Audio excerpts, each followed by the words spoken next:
Setelah habis musim haji dimulailah mengangkat runtuhan-runtuhan itu, dan sedapat mungkin dibangun kembali sebagai sedia kala. Pekerjaan ini selesai pada akhir Syaban 804 Hijriah.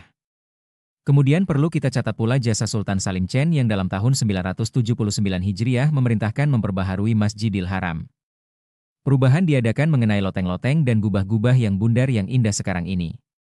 Untuk keperluan itu dimintanya kepada Sinan Pasha, yang berkuasa ketika itu di Mesir, supaya mengirimkan orang-orang besar yang dapat memimpin pekerjaan itu.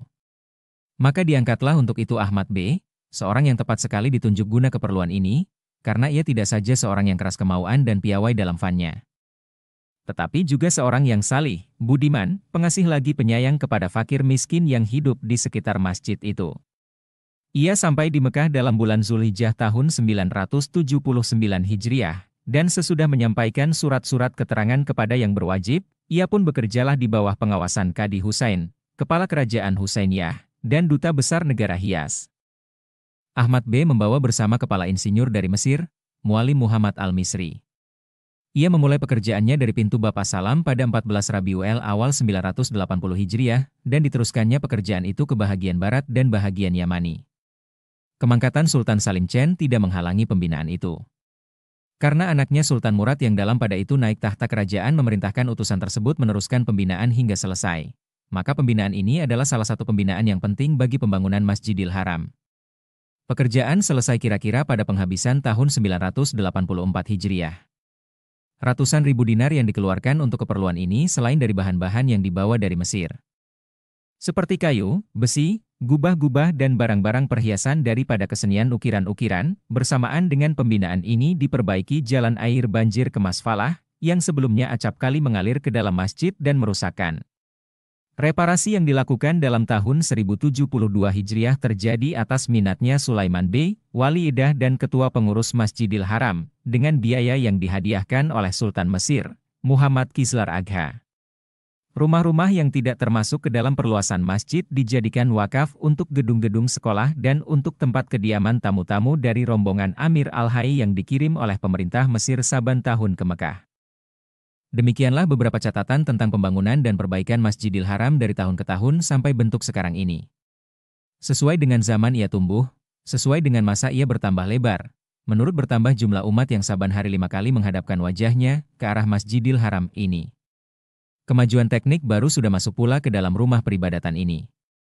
Jika beberapa puluh tahun yang telah sudah kita mendapati lampu-lampu kandil minyak zaitun yang bergantungan di dalamnya, saban waktu disundut dengan gala oleh agha-agha, penjaga kesucian masjid, sekarang kita lihat rangkaian neon dan lampu listrik yang beranggah-ranggah dalam bentuk yang paling modern. Pembukaan perusahaan listrik Saudi dalam bulan Oktober 1953 di Tanim membuat Masjidil Haram seakan-akan tenggelam dalam tasik cahaya Lazuardi.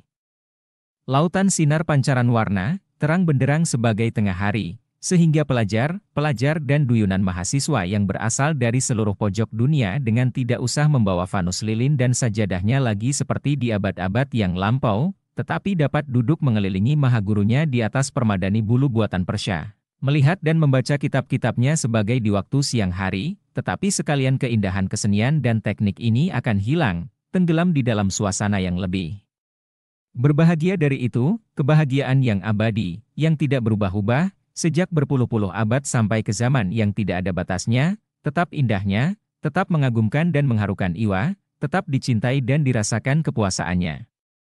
Ka'bah berdiri dengan hebatnya di tengah-tengah arah tujuan perjalanan dan arah tujuan iwa dari miliunan umat Islam yang saban tahun dari seluruh penjuru bumi, dari timur dan barat, dari Daksina dan Paksina, datang ke lembah yang tidak berpohon-pohonan ini.